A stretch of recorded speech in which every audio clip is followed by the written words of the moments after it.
வெள்ளிப் பதக்கம் வென்ற நீரஜ் சோப்ராவிடம் பிரதமர் நரேந்திர மோடி வாழ்த்து தெரிவித்தார். நீரஜ் காயம் குறித்து கேட்டறிந்த பிரதமர் மோடி, தங்கம் வென்று ஒலிம்பிக் சாதனை படைத்த பாகிஸ்தானின் அர்ஷத் நதீமை வாழ்த்திய அவரது தாயார் சரோஜ் காட்டிய பாராட்டினார்.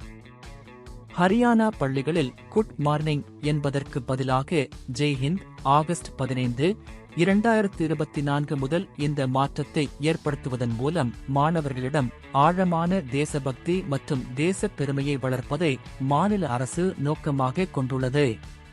சுதந்திர தினத்தன்று தேசிய கொடி ஏற்றப்படுவதற்கு முன்னர் புதிய வாழ்த்துச் செய்தியை பயன்படுத்த வேண்டும் என திணைக்களம் வலியுறுத்தியுள்ளது.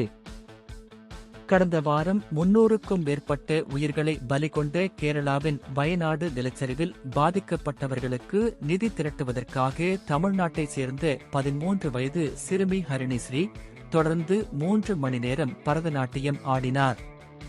வியாழன் அன்று அவர் தனது சொந்த சேமிப்பு உட்பட 15,000 ரூபாயை முதலமைச்சரின் பேரிடர் நிவாரண நிதிக்கு வழங்கினார்.